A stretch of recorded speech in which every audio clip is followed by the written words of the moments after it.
৪৭তম মার্কিন প্রেসিডেন্ট হিসেবে শপথ নিয়েছেন ডোনাল্ড ট্রাম্প। তাকে শপথ পড়ান সুপ্রিম কোর্টের প্রধান বিচারপতি জন রবার্টস। বৈরী আবহাওয়ার কারণে এবার ক্যাপিটাল হিলের ভেতরে শপথ অনুষ্ঠানের আয়োজন করা হয়। ট্রাম্পের আগে শপথ নেন ভাইস প্রেসিডেন্ট জেডি ভ্যান্স। তীব্র ঠান্ডার কারণে ক্যাপিটাল হিলের ভেতরে রোটুন্ডায় শপথ নিলেন ডোনাল্ড ট্রাম্প। এর আগে ১৯৮৫ সালে একই জায়গায় শপথ নিয়েছিলেন সাবেক প্রেসিডেন্ট রোনাল্ড রেগান। শপথ অনুষ্ঠানে বিদায়ী president Joe Biden, vice president ছাড়াও উপস্থিত ছিলেন সাবেক president Bill Clinton, Barack Obama, George Bush ও ফার্স্ট লেডি লরা বুশ। আরও ছিলেন Elon Musk, Mark Zuckerberg, Jeff Bezos সহ ফেডারেল কর্মকর্তা ও ট্রাম্প ভক্তরা। এর আগে ডোনাল্ড ট্রাম্প ও মেলানিয়া ট্রাম্পকে হোয়াইট হাউসে স্বাগত জানান জো বাইডেন। এ সময় তার সাথে ছিলেন ফার্স্ট লেডি জিল বাইডেন। আর নবনির্বাচিত ভাইস প্রেসিডেন্ট জেডি ভ্যান্সকে স্বাগত জানান বিদায়ী ভাইস প্রেসিডেন্ট কমলা হ্যারিস। শপথ অনুষ্ঠানে যোগ দেওয়ার আগে ওয়াশিংটনের সেন্ট জনস চার্চে প্রার্থনায় যোগ দেন ট্রাম্প। এ সময় তার সাথে ছিলেন স্ত্রী মেলানিয়া ও পরিবারের অন্য সদস্যরা। -13 ডিগ্রি তাপমাত্রা উপেক্ষা করেই ক্যাপিটাল হিলের সামনে জড়ো হয় ট্রাম্পের হাজারো সমর্থক। শপথ অনুষ্ঠানে খরচ হয়েছে $200 মিলিয়ন, আর নিরাপত্তায় দায়িত্ব পালন করেছেন ন্যাশনাল গার্ডের ৭,৮০০ সদস্য সহ আইন প্রয়োগকারী সংস্থার ২৫,০০০ সদস্য। Nusrat Serin, independent news. President হিসেবে শপথ নিয়েই যুক্তরাষ্ট্রকে ঢেলে সাজানোর প্রত্যয় জানান ডোনাল্ড ট্রাম্প। বলেন, একটি গর্বিত, সমৃদ্ধ, স্বাধীন জাতি গঠনে অগ্রাধিকার দেওয়া হবে। বিদায়ী বাইডেন প্রশাসন ও অভিবাসী সংকট মোকাবেলায় ব্যর্থতার কথাও তুলে ধরেন ট্রাম্প। এ সময় বিচার বিভাগে ভারসাম্য ফিরিয়ে আনার প্রতিশ্রুতি দেন তিনি। ৪৭তম প্রেসিডেন্ট হিসেবে শপথ নিয়ে জাতির উদ্দেশ্যে ভাষণ দেন ডোনাল্ড ট্রাম্প। সেই সাথে গর্বিত, সমৃদ্ধ ও মুক্ত জাতি গড়ার প্রত্যয় তার। সার্বভৌমত্ব পুনরুদ্ধারেরও প্রতিশ্রুতি দেন ট্রাম্প।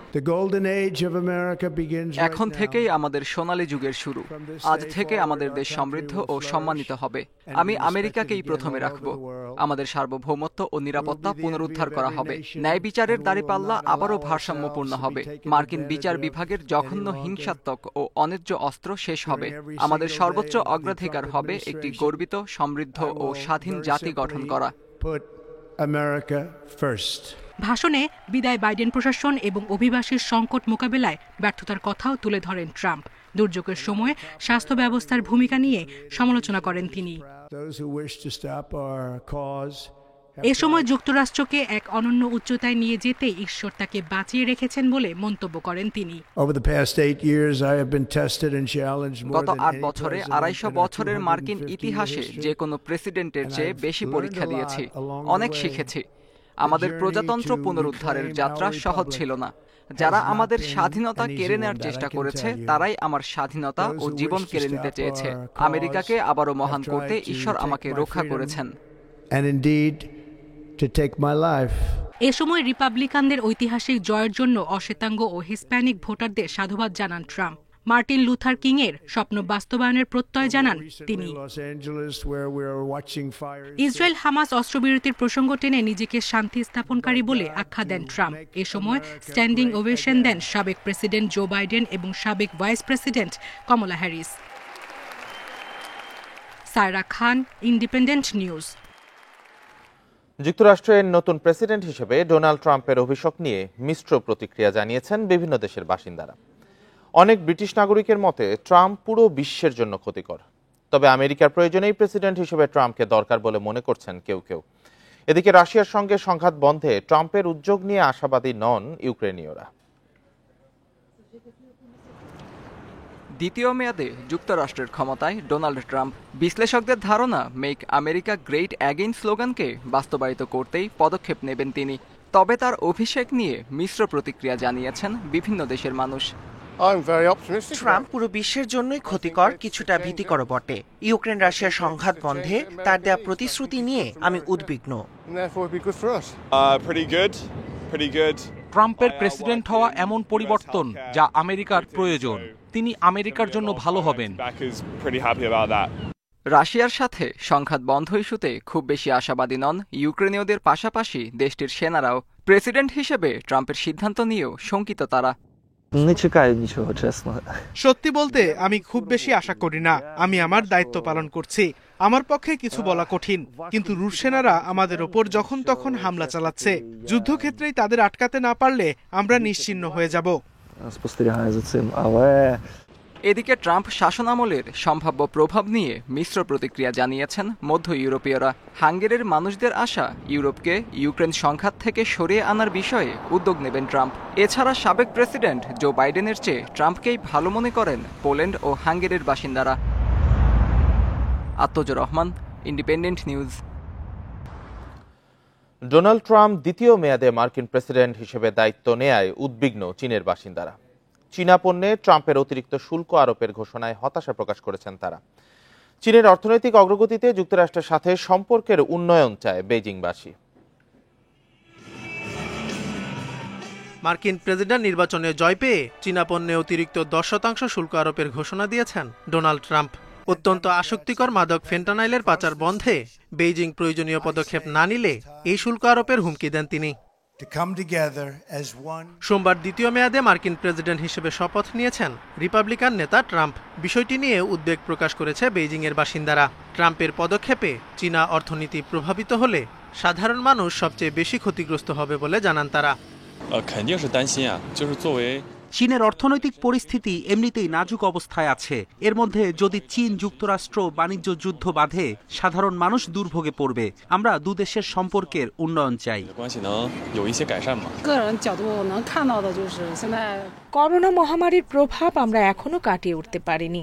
এ অবস্থায় ডোনাল্ড ট্রাম্পের নতুন মেয়াদ চীনা অর্থনীতির উপর কেমন প্রভাব ফেলবে তা নিয়ে আমরা উদ্বিগ্ন। এদিকে তাইওয়ান ইস্যুতে ট্রাম্প প্রশাসনের মনোভাব কেমন হবে তা নিয়েও উদ্বিগ্ন বেইজিং। স্বশাসিত দ্বীপটিকে নিজ ভূখণ্ডের অংশ বলে মনে করে চীন, যার বিরোধিতা করে যুক্তরাষ্ট্র। এর আগে মার্কিন প্রেসিডেন্ট হিসেবে প্রথম মেয়াদেও চীনের প্রতি অনেকটা বিরূপ মনোভাব ছিল ডোনাল্ড ট্রাম্পের। প্রযুক্তি খাত সহ চীনা পণ্যের উপর আরোপ করেছে নানা নিষেধাজ্ঞা। তবে গত 6 জানুয়ারি ট্রাম্প জানান প্রতিনিধিদের মাধ্যমে চীনা প্রেসিডেন্টের সঙ্গে যোগাযোগ রাখছেন তিনি। এ সময় দুদেশের সুসম্পর্ক বজায় রাখার বিষয়ে আশাবাদ ব্যক্ত করেন Trump. Zobayer Hossain, Independent News. এ নিয়ে আলোচনা করতে যুক্তরাষ্ট্র থেকে আমাদের সাথে যোগ দিয়েছেন লেখক ও সাংবাদিক আনোয়ার শাহাদাত। আনোয়ার শাহাদাত, ইন্ডিপেন্ডেন্ট নিউজে আপনাকে স্বাগত। ট্রাম্প ক্ষমতায় আসার পর বিশ্ব রাজনীতিতে কি ধরনের পরিবর্তন আসতে পারে? আবারও কি কোনো বাণিজ্য যুদ্ধ বা সংঘাত সৃষ্টি হতে পারে কিনা? সেটি তো তিনি ঘোষণাই দিয়েছেন টেরিফের প্রশ্নে, যদিও আমেরিকার এক্সপার্টরা সেভাবে মনে করে না যে টেরিফটা আসলে এটা তার more political then the real thing. So ওই অর্থে যুদ্ধ সেখানে একটা, আর অন্য যে সব জায়গাগুলোতে সে বলে তার কোনো কথাই সত্য না। কার্যত রেকর্ড অনুযায়ী তিনি কখনো কোনো সত্য কথা বলেন না এবং তিনি একজন আনপ্রেডিক্টেবল পারসন। সেক্ষেত্রে খুব যে পরিবর্তন হবে তা না। পরিবর্তন যেটা হবে, তার দলের পক্ষে তিনি যেভাবে ক্যাম্পেইন করেছেন ইউক্রেনকে দেখার জন্য, সেখানে উনি একটি সমঝোতার কথা বলবেন, কিন্তু ইউক্রেন পলিসিটা এক্সিকিউট করার ক্ষমতা সম্পূর্ণ ওনার হাতে নেই কখনো। যেমন টাকা দেওয়ার ক্ষেত্রে তার নিজের ইচ্ছার কিছু যায় আসে না। ওটি কংগ্রেস যে অনুমোদন করবে সেই অনুমোদন অনুযায়ী টাকাটা যাবে এবং তাকে সাইন করতে বাধ্য করা হবে। ওইগুলিতে আমার মনে হয় না কোনো পরিবর্তন হবে। পরিবর্তন যেটা হয়েছে অলরেডি সেটা দেখতে পাচ্ছেন, কিছুটা সবটাই এখানকার রাজনীতিক। আমি নিউ ইয়র্ক টাইমস এখন দেখতে পাচ্ছি যে ট্রাম্প পার্ডনস 1500 জানুয়ারি 6 ডিফেন্ডেন্টস। এগুলো এখানকার পলিটিক্যাল। তারপরেও আছে বিশ্ব রাজনীতি, যেমন ন্যাটোর ব্যাপারে খুব ভয়াবহ প্রভাব তৈরি হবে। আর একটা হচ্ছে যে অলরেডি হয়তো আপনারা সংবাদে দেখেছেন যে ক্লাইমেট কমিটি থেকে প্রত্যাহার করেছে। সেইগুলো হচ্ছে আন্তর্জাতিক প্রভাব, কিন্তু অন্য রাজনীতিতে খুব প্রভাব পড়ার কিছু নাই। কিন্তু সবচেয়ে একটা জিনিস আমার অ্যাড্রেস করতে ইচ্ছা করে, সেটা হচ্ছে ধরা যাক যেভাবে মনে করা হচ্ছে হামাস এবং ইসরায়েলের ব্যাপারে, সেটি সম্পূর্ণই ভুল। সেটা রিপাবলিকান পার্টি এবং ডেমোক্র্যাট প্রায় সব এক। উনি যেটি বলেছেন সেটি ভোটের জন্য বলেছেন, এবং মুসলিম এবং যারা আন্তর্জাতিকভাবে ওইটাকে সাপোর্ট করে এবং এখানকার স্টুডেন্টরা কিন্তু সাপোর্ট করেছে প্যালেস্টাইনের কজকে, ওই ভোটগুলো নেয়ার জন্য ওই কথা বলেছে। কিন্তু আসলে সে হচ্ছে কার্যত মোর এন্টি হামাস, মোর এন্টি প্যালেস্টাইন দেন ইসরায়েলের। ওই জায়গাটা সে একটা সমঝোতা করবে, অ্যাক্ট করবে, কিন্তু কার্যত কোনো ক্রমে সেটি এর আগের প্রশাসনের চাইতে ভালো হওয়ার কোনো সম্ভাবনা নেই। তো ওই অর্থে আপনার প্রশ্নের উত্তরে বলা যায় যে খুব যে বেশি কিছু পরিবর্তন হবে তা না। যুদ্ধ থামবে বলে যে ঘোষণা দেওয়া হয় এগুলির কোনো অর্থ নেই, কারণ আমেরিকান পলিসি যেভাবে চলে তার কোনো প্রভাবই থাকবে না। সে মুখে বলবে এটা ঠিক করে ফেলেছি, ওটা ঠিক হয়ে গেছে, এগুলো। কিন্তু যে ফরেন পলিসি সেটা ঠিক থাকে, অলওয়েজ আমেরিকান পলিসির মধ্যে থাকে, খুব সামান্য এদিক ওদিক চেঞ্জ হয়। এটি আসলে একটা রেকর্ড আমেরিকার জন্য। ফলে এটি এই নয় যে আমি মনে করছি, এটি রেকর্ড আমেরিকার জন্য। জি যেমন আপনি উনি বলছেন বলেছে, জি আপনি বলছেন ফরেন উনি আগে পলিসিতে করে খুব যে একটা পরিবর্তন আসবে না। সেক্ষেত্রে যদি একটু বাংলাদেশের প্রসঙ্গে আসি, যে কিছু বিশ্লেষকরা বলছেন যে বাংলাদেশের নির্বাচন নিয়ে চাপ দিতে পারে ট্রাম্প প্রশাসন, এ বিষয়ে আপনার অভিমত কি? এ বিষয়ে আমি সম্পূর্ণই আমার ব্যক্তিগত বাঙালি হিসেবে নয়, আমি আমেরিকান পলিটিক্স এবং পলিসি যেভাবে অবজার্ভ করি সেই পয়েন্ট অফ ভিউ থেকে বলি।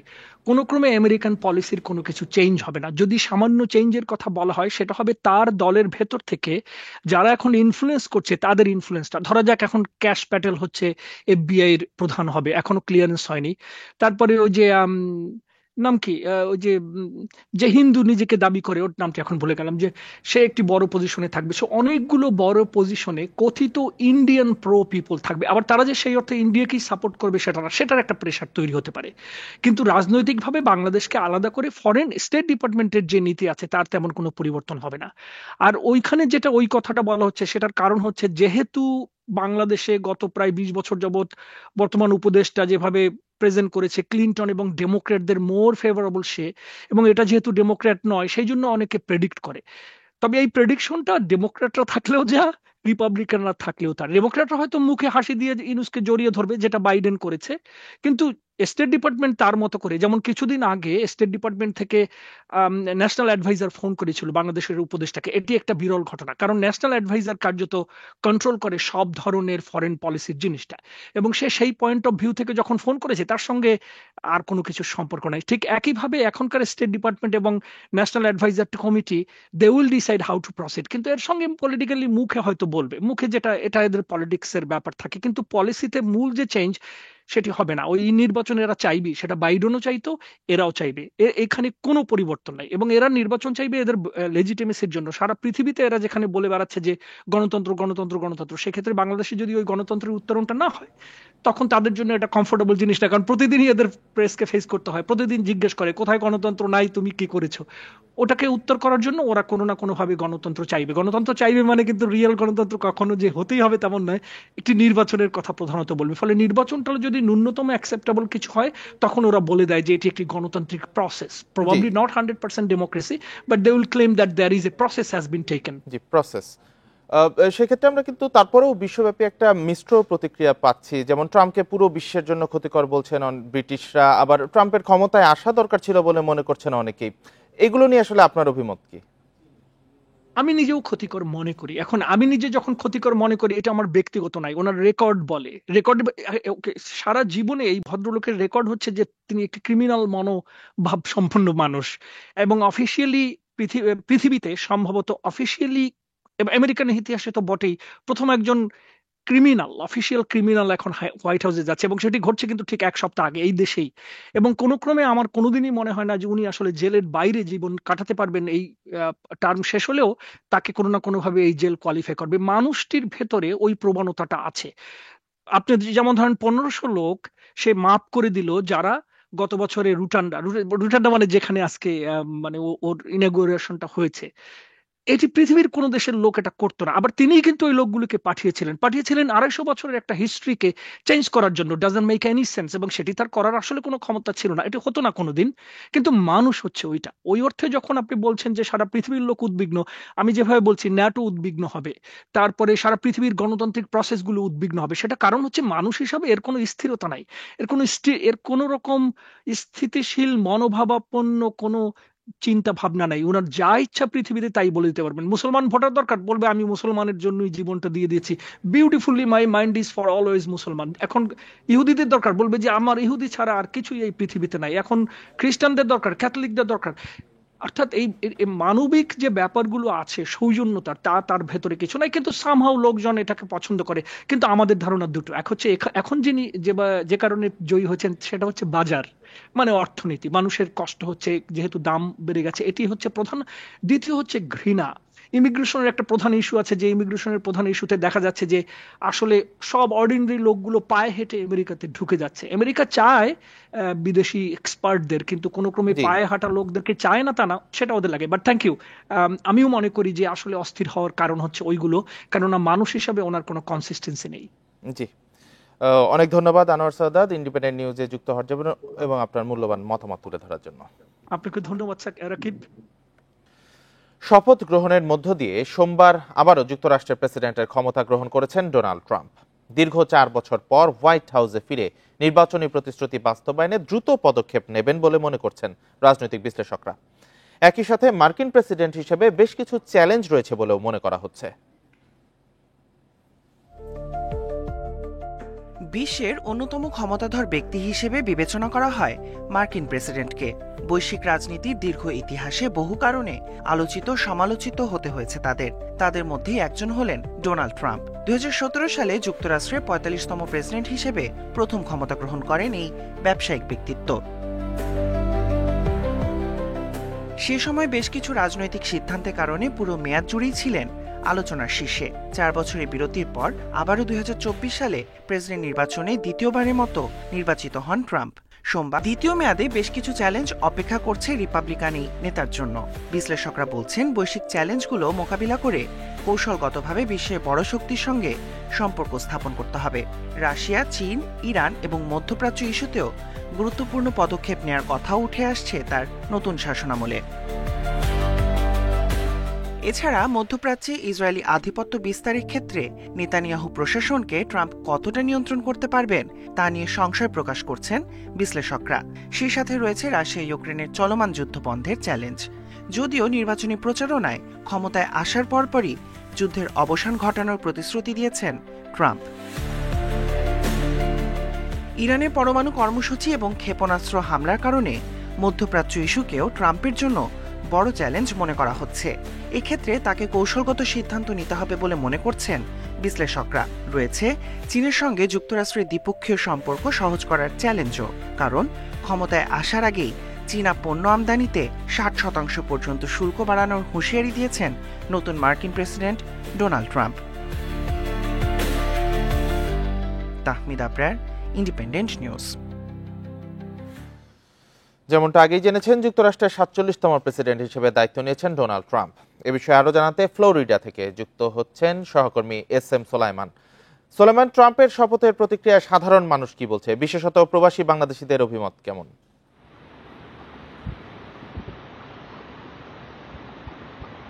47তম প্রেসিডেন্ট হিসেবে প্রেসিডেন্ট জো বাইডেন কিছুক্ষণ আগেই হোয়াইট হাউসে তিনি প্রবেশ করেছেন তার সরকারি বাসভবনে।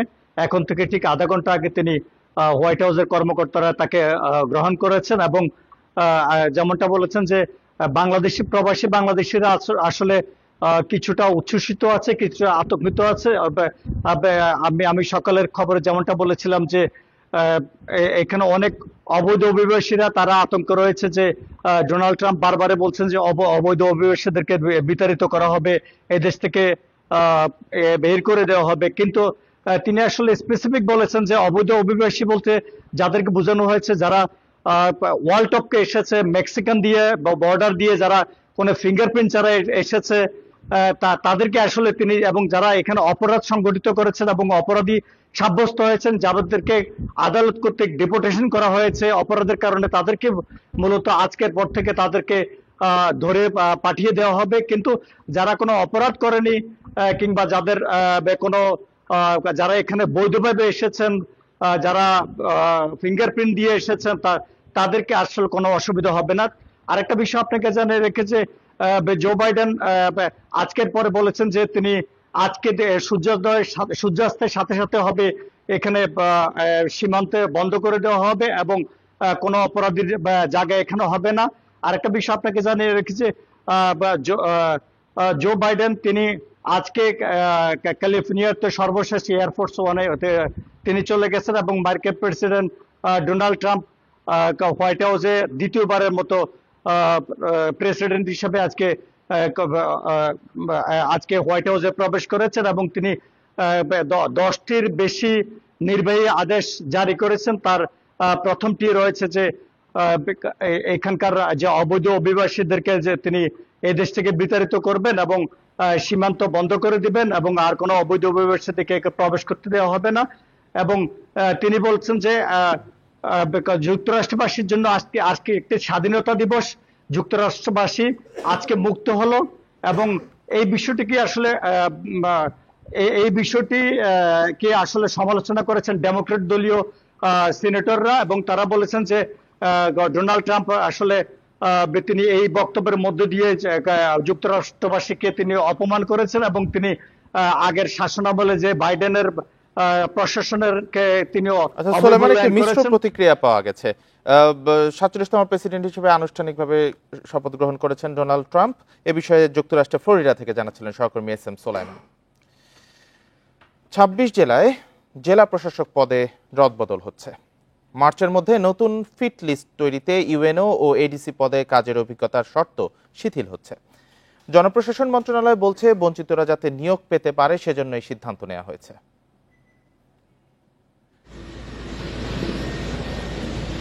গত 5 আগস্ট ছাত্র জনতার গণঅভ্যুত্থানে হাসিনা সরকারের পতন হয়। এরপর 64টি জেলায় ডিসি পদে আনা হয় পরিবর্তন, কিন্তু সেখানে পতিত আওয়ামী লীগ সরকারের সুবিধাভোগী অনেকে জায়গা পায় বলে অভিযোগ উঠে। এ অবস্থায় নতুন করে ডিসি নিয়োগের ফিটলিস্ট তৈরি হচ্ছে।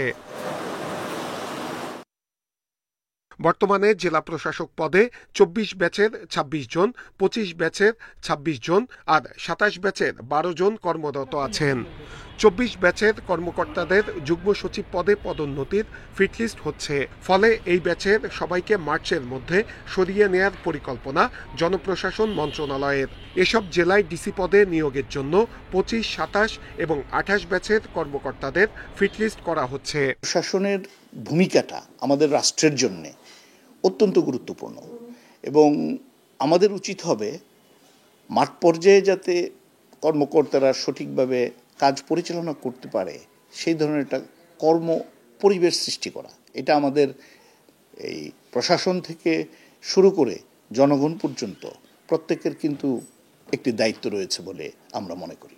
প্রশাসন ক্যাডারের কর্মকর্তারা উপজেলা নির্বাহী কর্মকর্তা ও অতিরিক্ত জেলা প্রশাসক পদে কাজ না করলে ডিসি হতে পারবেন।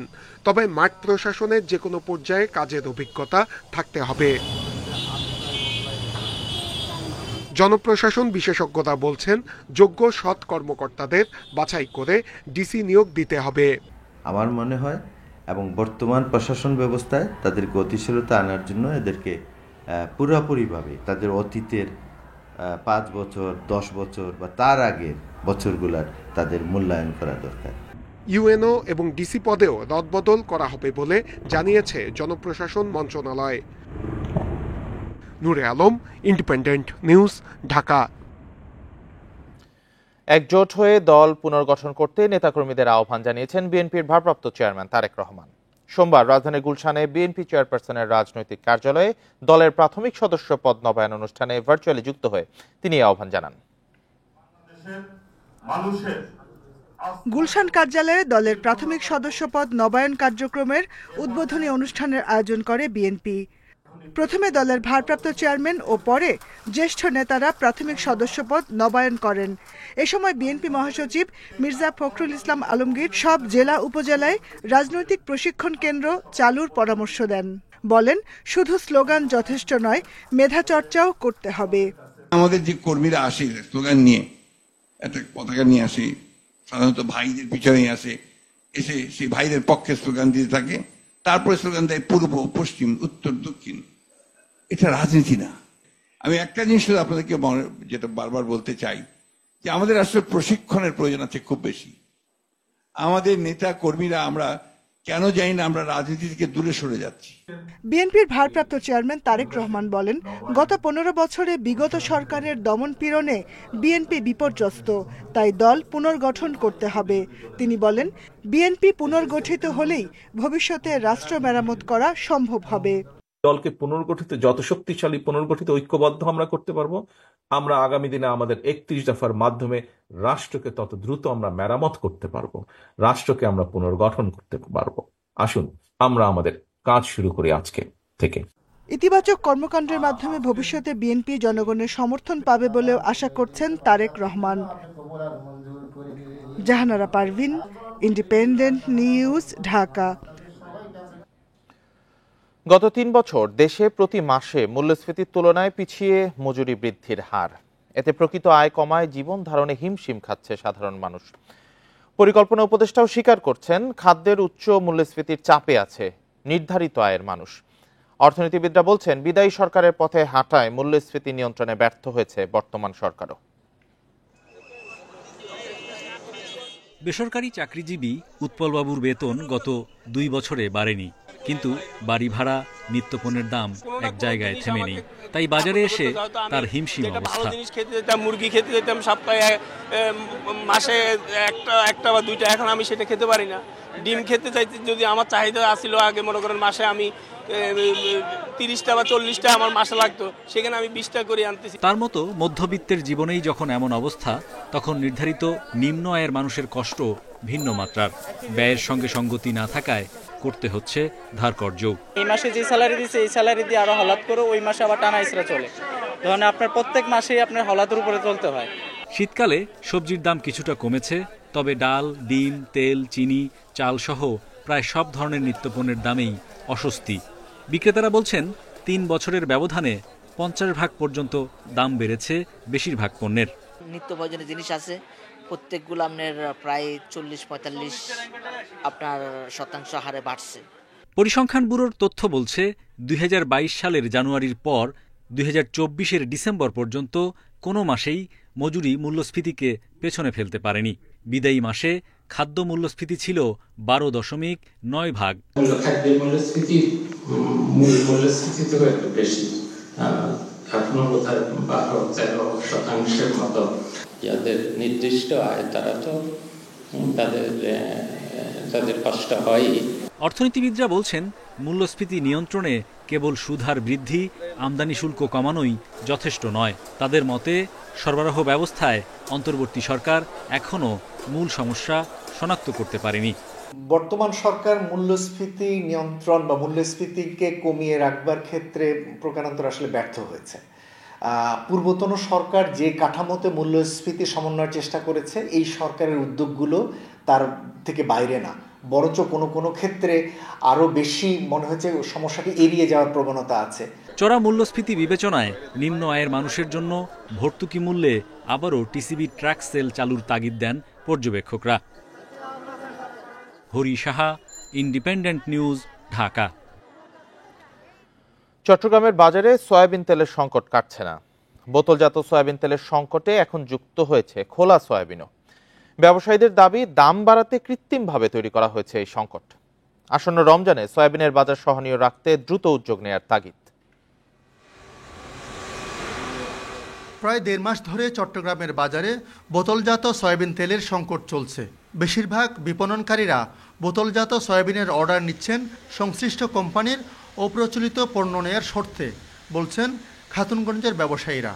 এর মধ্যে কয়েকদিন থেকে খোলা সয়াবিন তেলেরও সংকট প্রকট হয়েছে।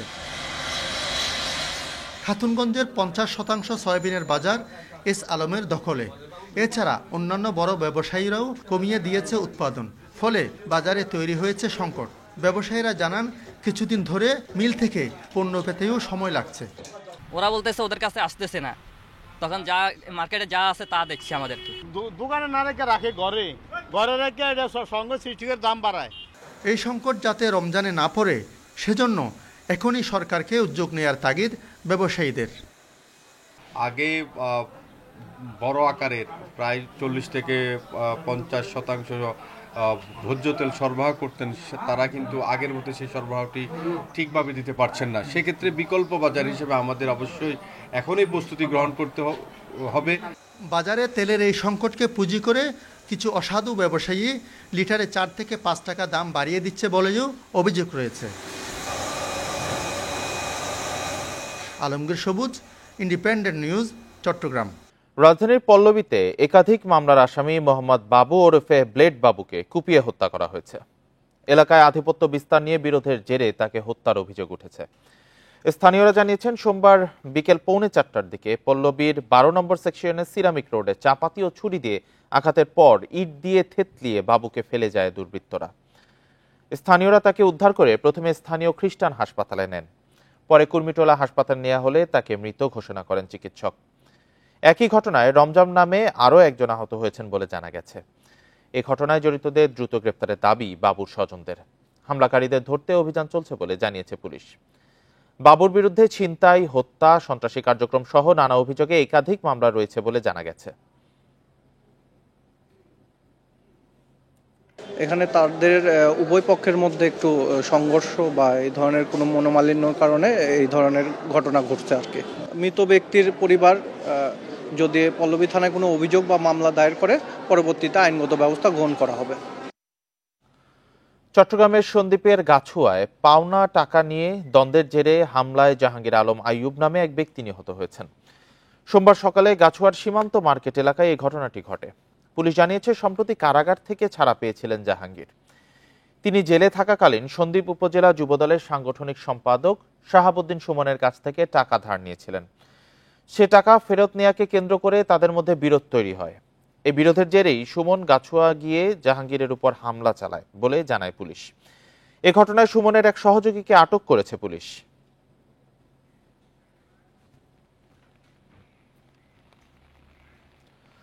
ময়লার ভাগাড়ে আর জায়গা নেই। এখন কুমিল্লা সিটি কর্পোরেশনের বর্জ্য ছড়িয়ে পড়ছে আশেপাশের জমি ও রাস্তাঘাটে। ভাগাড়ের তীব্র দুর্গন্ধ, মশা, মাছি আর ময়লা পোড়ানোর ধোঁয়ার কারণে স্বাস্থ্য ঝুঁকিতে সদর উপজেলার অন্তত 7 গ্রামের অর্ধলক্ষাধিক মানুষ। সিটি কর্পোরেশন বলছে, ভাগাড় উন্নয়নে 2টি প্রকল্প চলমান রয়েছে। 40 বছর আগে কুমিল্লা সদরের জগন্নাথপুরে পৌরসভার জন্য প্রায় 11 একর জমি নিয়ে তৈরি করা হয় ময়লা ফেলার ভাগাড়। পৌরসভা থেকে কুমিল্লা সিটি কর্পোরেশনে উন্নীত হলেও ভাগাড়টির আয়তন বাড়ানো হয়নি। তাই ভাগাড়ের সীমানা প্রাচীর উপচে কঠিন ও তরল বর্জ্য ছড়িয়ে পড়ছে আশেপাশের বাড়িঘর, জমিজমা ও রাস্তাঘাটে। রিসাইক্লিংয়ের ব্যবস্থা না থাকায় উন্মুক্ত আবর্জনার ভাগাড় থেকে ছড়াচ্ছে দুর্গন্ধ। এছাড়া প্লাস্টিক বর্জ্য পোড়ানোর ধোঁয়ায় স্বাস্থ্য ঝুঁকিতে রয়েছে আশেপাশের 7 গ্রামের অর্ধলক্ষাধিক বাসিন্দা।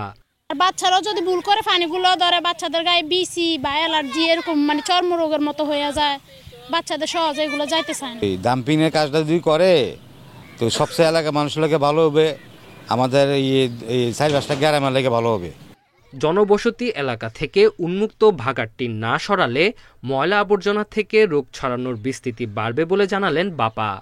সমস্ত ভাইরাল ডিজিজ এখন যেগুলো দেখা যায় আমাদের দেশে, এগুলো সবকিছুর উৎপত্তিস্থল কিন্তু এখন এই সমস্ত ভাগাড়। আধুনিকায়ন না করলে আমার মনে হয় মানুষের জন্য আর ওইটা অ্যাপ্রোপ্রিয়েট হবে না। ভাগাড় উন্নয়নে 2টি প্রকল্প চলমান রয়েছে জানিয়ে তা বাস্তবায়নে সরকারের উচ্চ পর্যায়ের হস্তক্ষেপ প্রয়োজন বলে জানিয়েছেন সিটি কর্পোরেশনের এই কর্মকর্তা। সিজিপিতে আমরা আরো 25 একর জায়গার জন্য অ্যাডমিনিস্ট্রেটিভ অ্যাপ্রুভাল পেয়েছি। তো এখন যেটা হচ্ছে, এখন আপাতত 15 একর জায়গা অ্যাকোয়ারের কার্যক্রম চলমান আছে। বিগত কয়েক বছর ধরে ভাগাড় উন্নয়নে প্রকল্প নেওয়া হলেও তা কখনোই আলোর মুখ দেখেনি। দিন যত যাচ্ছে ভাগাড় থেকে চরম দূষণে বাড়ছে স্বাস্থ্য ঝুঁকি। Independent News. এ নিয়ে জানাতে কুমিল্লা থেকে যুক্ত হয়েছেন সহকর্মী তানভীর খন্দকার। তানভীর, ময়লার ভাগাড়ের জায়গা নেই, আশেপাশে ছড়িয়ে পড়ছে, এতে আসলে ভোগান্তি এবং স্বাস্থ্য ঝুঁকিটা কিরকম রয়েছে এবং কি পরিকল্পনা নেওয়া হচ্ছে এটি রোধে?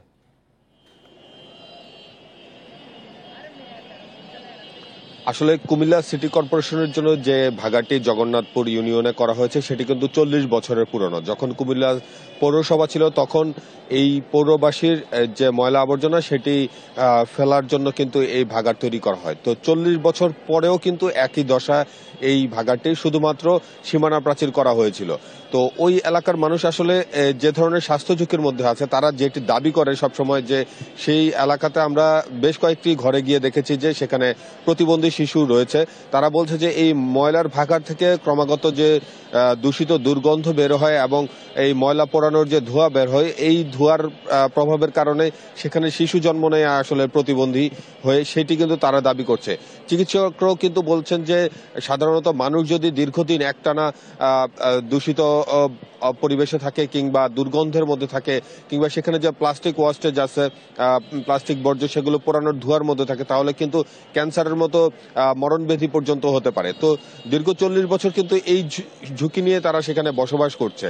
তো গত 15 বছর কিন্তু সেখানে আধুনিকায়নের কথা আমরা শুনে আসছিলাম যে ময়লার ভাগাড়টি সরিয়ে নেওয়া হবে কিংবা সেখানে আধুনিকায়ন করে বর্জ্য থেকে আসলে তেল কিংবা বিদ্যুৎ তৈরির যে বিভিন্ন প্রকল্পের কথা আমরা শুনে আসছিলাম, কিন্তু সেসব কিন্তু কখনোই আলোর মুখ দেখেনি।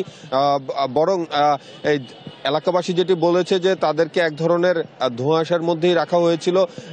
তারা এই ময়লার ভাগাড়টি সরে যাবে কিংবা সেটি নিরাপত্তার মধ্যে আসবে, সুরক্ষার মধ্যে আসবে, সেটি চিন্তা করে কিন্তু তারা তাদের বাড়িঘর সরায়নি। বরং আস্তে আস্তে যখন জনসংখ্যা বাড়তে শুরু করেছে, জনবসতি কিন্তু ভাগাড়ের কাছাকাছি, খুব কাছাকাছি গিয়ে পড়েছে। তো এখন যারা ভাগাড়ের পার্শ্ববর্তী জায়গাতে বসবাস করছে তাদের শিশুদের অবস্থা আমরা দেখেছি।